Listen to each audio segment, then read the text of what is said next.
But the gist of what I want to say in the time that I have is that all state power relies to a very large extent on a series of myths and superstitions.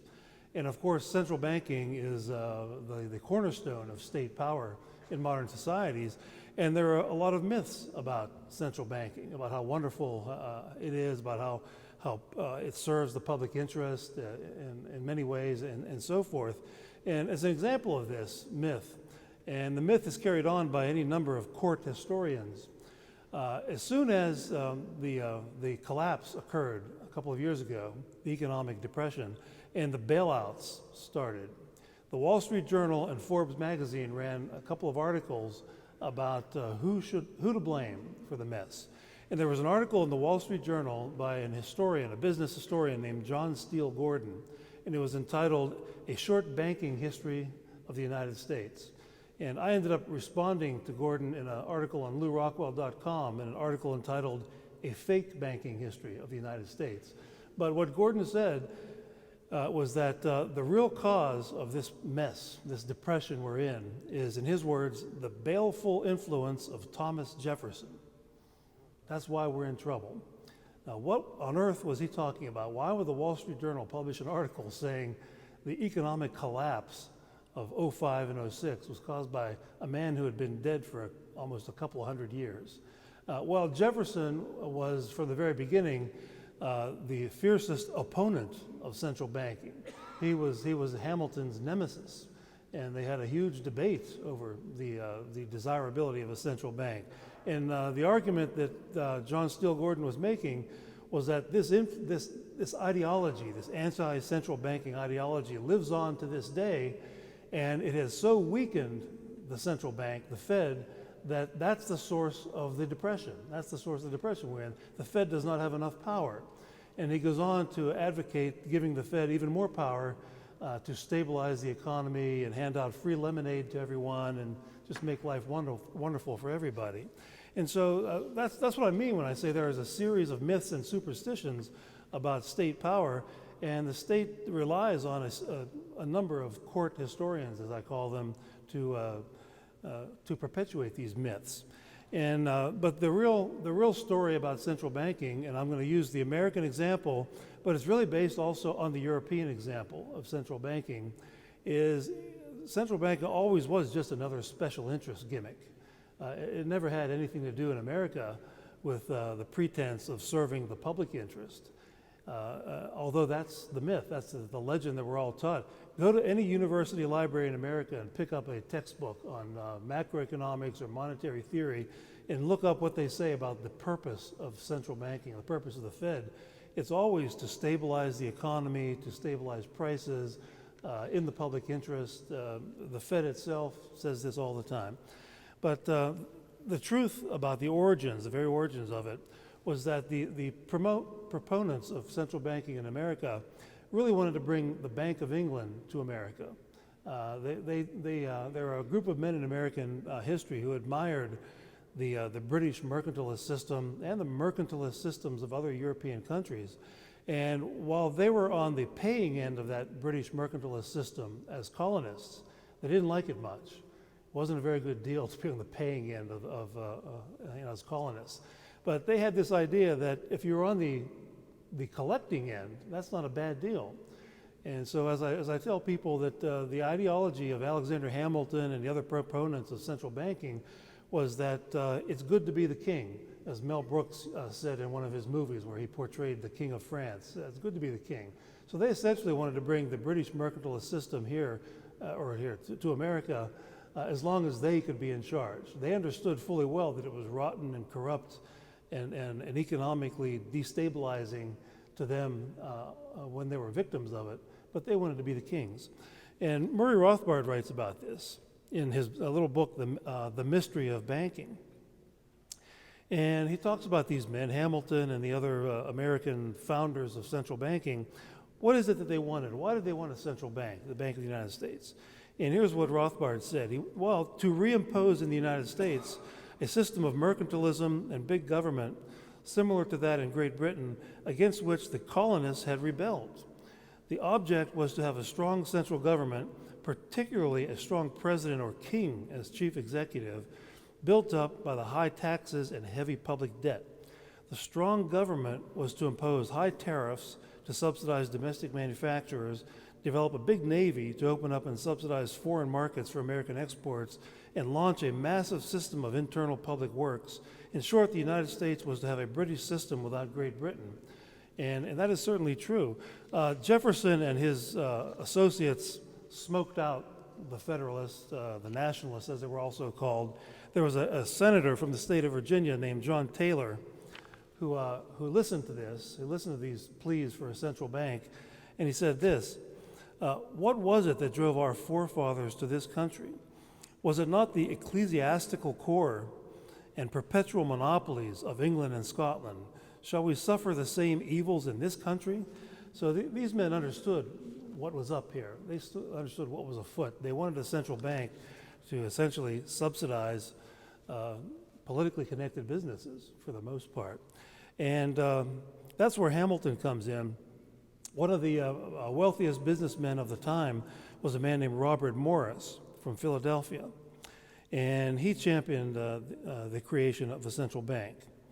And there was the actual first central bank in America was the Bank of North America, and it was deliberately modeled after the Bank of England. And here's what Rothbard says about this bank. He says, quote, it graciously agreed to lend most of its newly created money to the federal government, and the hapless taxpayers would have to pay the bank principal and interest. And it was given a monopoly on currency issue, but the currency was so unreliable that the bank was privatized. And so from the very beginning of the American Republic, there was an attempt to create a Bank of England for America. But they didn't give up. That only lasted a year. They didn't give up.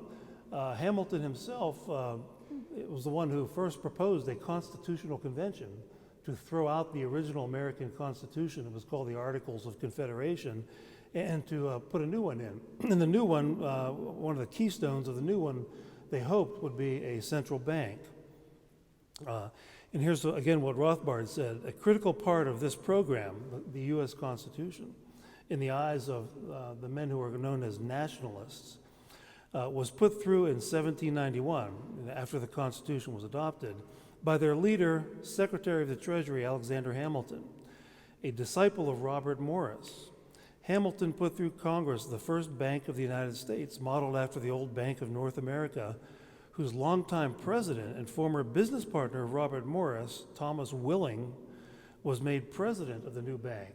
And so Robert Morris got his man, Robert Willing, to be the president of this bank. And the way in which Hamilton became America's first Treasury Secretary is an interesting story that's written about in some of the big biographies of Hamilton. He admittedly knew little or nothing at all about finance and economics. And at the end of the American Revolution, Hamilton, who was a brilliant politician, though, he's thinking about what he's going to do after the revolution is over. And he's George Washington's assistant during the American Revolution in the Army. So he writes the wealthiest man in the country, Robert Morris, as sort of a job application. You know, why not start at the top after the revolution? And the way he wrote Robert Morris, though, he first asked another aide to George Washington, a man named Timothy Pickering, who would become George Washington's Secretary of State after the war. And Pickering was known to know a lot about finance and economics. So he asked Pickering, could you give me some books where I could learn something about economics? Pickering gave him some books. He learned enough to write a 30-page letter to Robert Morris, essentially saying, Dear Mr. Morris, I agree with every plank of your economic platform. High tariffs, we need high tariffs. We need government finance subsidies for businesses, and we need a central bank to finance it all. You know, brilliant. And so after the revolution, George Washington has a meeting with Robert Morris, who recommends Alexander Hamilton, the young Alexander Hamilton, as the first Treasury Secretary. George Washington turns to Hamilton and says, I didn't know you knew anything about this. We never talked about finance. And so he literally was an ignoramus about finance until the very last minute. And then part of the myth making that is out there is that because Alexander Hamilton, as a teenager, worked as a clerk for British molasses exporters in St. Croix, he's somehow an economic genius. That's where he learned his economics. That's like saying every clerk at McDonald's is a potential Nobel Prize winner in economics because they're a clerk at McDonald's. In this article I mentioned by Robert Steele Gordon, he demeans Thomas Jefferson because he was a farmer. He was never a clerk in a shipping office like Hamilton was. And of course, it was Hamilton who was the economic ignoramus. It was Jefferson who read Adam Smith and David Ricardo and Jean-Baptiste Say and Turgot. There's a statue of Turgot in Jefferson's home, Monticello. If you walk in the front door, there's Turgot. It's the first person you see of all the statues in Monticello. But that's part of the myth-making today that even John Steele Gordon, that I mentioned, perpetuates out there. So from the very beginning, this was a scheme to create a bank that would print money to essentially subsidize politically connected businesses at the expense of the rest of the people, just like the Bank of England had been doing for many, many years. Okay, and so we did get the first Fed. It wasn't called the Fed, of course. It's called the Bank of the United States. And George Washington himself asked Thomas Jefferson and Hamilton to write the case for and against a central bank, which they did. But even the creation of this first central bank itself was the result of a corrupt political deal. It wasn't the result of any kind of study or reasoning. And the corrupt political deal was this: they were in the process of moving the national capital from New York City to Virginia. George Washington owned a lot of property in Virginia. He told the advocates of a central bank, who are mostly New England and New York business people and bankers, I will sign the legislation for this bank if in return you extend the border, the boundary of Washington, D.C. to my property in Virginia, Mount Vernon, which it is known as. And they did, and he signed the legislation. We got the first central bank. That's how it came about. It wasn't the strength of Hamilton's arguments. It was just another crooked political deal. And so we got this bank, and what did it do? Here's what Murray Rothbard says was the effects of this first central bank. It issued millions of dollars in paper money and demand deposits, pyramiding on top of $2 million in specie. The bank invested heavily in the U.S. government, and the result of the outpouring of credit and paper money by the new Bank of the United States was an increase in prices of 72% from 1791 to 1796. The first 5 years, 72% inflation. And it was set up so that it would have a 20-year charter. And after 20 years of this, the U.S. Congress did not renew the charter. So we were central bankless for a while. And then, now associated with this, Hamilton and his associates, his political associates, also championed a large public debt. They wanted a large public debt. They wanted the government to be able to borrow money to finance whatever, big government, and of course a central bank to monetize the debt. And Hamilton's reason for a large public debt was very Machiavellian. He said it would be the wealthier people of the country who would buy the government bonds, and they would therefore be a political lobbying group for higher taxes to make sure there was enough money in the Treasury to pay off their bonds. And so that's the reason he gave for it. It wasn't economic stability. After my book came out, my latest book is not the Lincoln book, but it's called Hamilton's Curse, here for sale wherever books are sold. I was invited to be on a television program in the U.S. on MSNBC, on the Morning Joe television program, and they sat me down next to Patrick Buchanan, and the first thing he said was, "Alexander Hamilton is my hero." And so I knew it wasn't going to be a friendly interview, and it turned out to be a shouting match, and they tried to shout me down, and so I just gave up. I decided I'm not even going to try to say what the book was about. And they got very angry. There were 4 people shouting at me, and I'm just standing there. And but I did get the last word in. I thought, the heck with the book. I'm not going to say anything about it, but I'm going to get the last word in. And I did. And I said, at least Aaron Burr had a good reason for shooting someone, unlike Dick Cheney.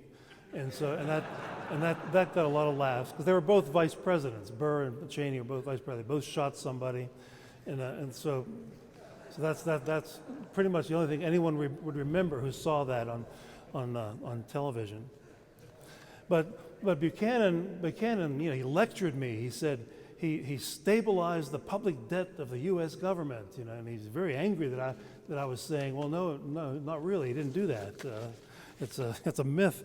And but listen to what the historians say about what he did he did nationalize the debt.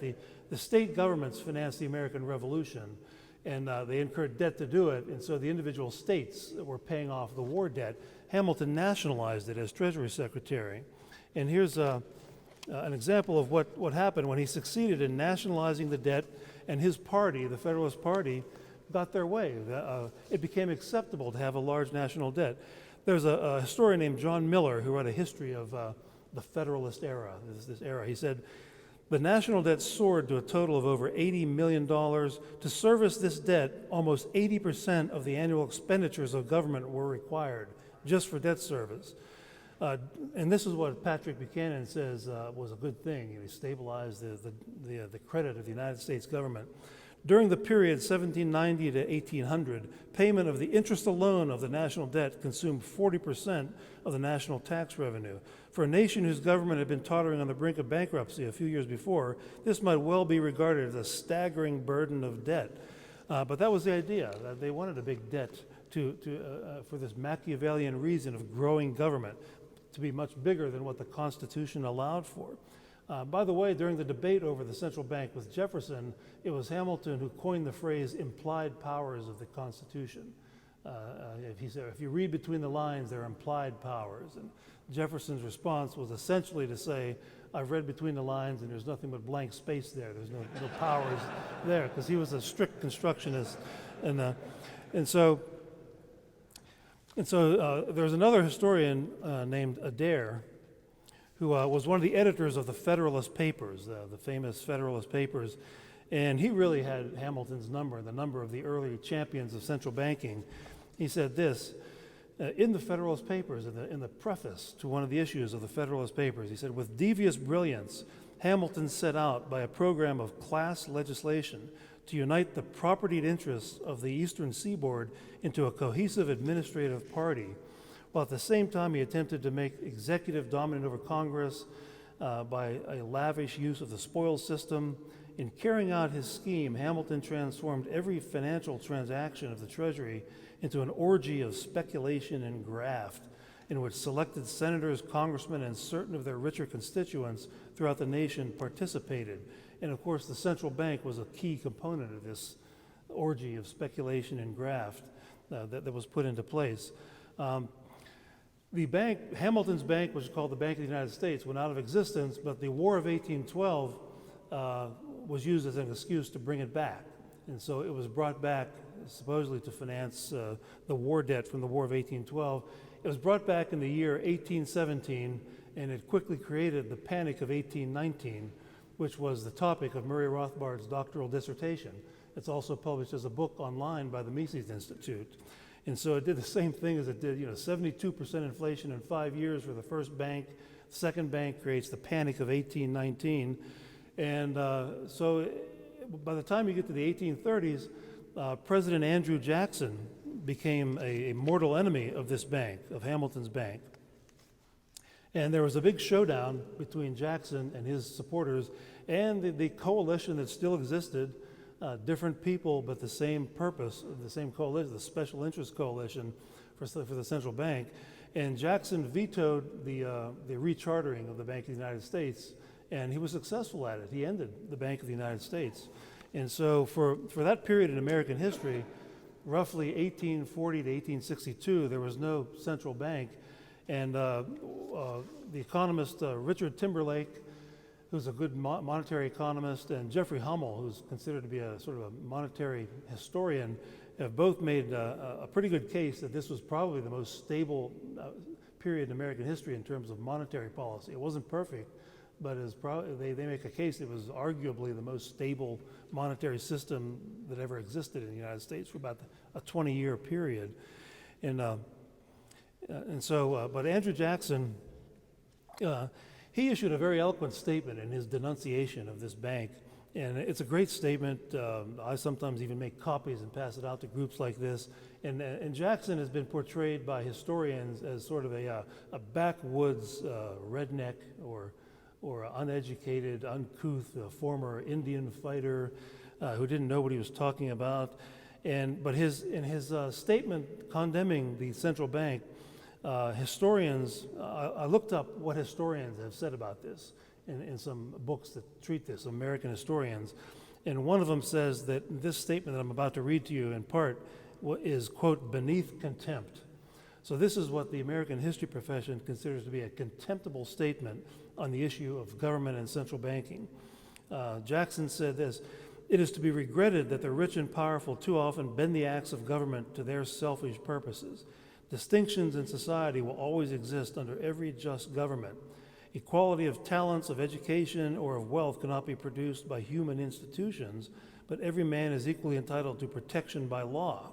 But when the laws undertake to add to these natural and just advantages artificial distinctions, to grant titles, gratuities, and exclusive privileges, to make the rich richer and the potent more powerful, the humble members of society who have neither the time nor the means of securing like favors to themselves have a right to complain of the injustice of their government." He's talking about central banking, keep in mind. "If government would confine itself to equal protection, it would be an unqualified blessing. In the act before me, the act to recharter the bank, there seems to be a wide and unnecessary departure from these just principles," end quote. And so you wouldn't hear an American president say something like this, even if he went to Harvard or Yale or Princeton or someplace like that, as opposed to being an Indian fighter like Andrew Jackson was in his youth. But this is a very eloquent libertarian statement, trashing the central bank, and that's why the American historians say it's beneath contempt, as far as that's concerned. So we went, he was not only an Indian killer, which is a bad thing, but a bank killer, which is a good thing. And but this was all resurrected during the American Civil War, which I call the War to Prevent Southern Independence, and with the so-called National Currency Acts. And so in America, we had this 126-year battle to have a central bank. And the reason I tell this story is that the standard story of central banking is that it's a public interest movement. There's a market fails. It's a market failure story. And we need central banking to stabilize inherently unstable markets, financial markets. But I'm arguing here that from the very beginning, it was always understood by the proponents of central banking that this was always a ruse. All this public interest language was always a ruse or a scam. It was always meant to deceive the public into accepting this institution, which they always understood would benefit a select few at the expense of the public. And certainly the record of American central banking shows that. You probably have all heard this statistic that when we finally got the Fed in 1913, the price level in America was about the same in 1913 as it was in 1789. But since then, the dollar is now worth less than 5 cents of what it was in 1913. And this is all done in the name of price stability, of course. And I used to have this chart on my office door at my university of some sort of quote from a textbook about the purpose of the Fed is to create price stability. And then I had the chart that showed the CPI from 1789 to 1913, and it's like this. And then you hit 1913, it's like a straight line up to 2008 or something like that. And my colleague, my faculty colleague next door is a monetary economist and a creature of the Fed. And he did not like that. He kept putting a series of other charts on his door that he thought would debate this. So we had sort of a silent debate with on our office doors over the Fed. But I don't see how you could have possibly debated the effect on, at least on the price level of this. And so, and I guess my time is about up. I haven't seen Christy stand up and hold a big sign. What's that? You giving me the finger? She's sort of giving me this thing. Christy. I'm used to it. She's done it before. But I guess it looks like my time is about up, so thank you very much.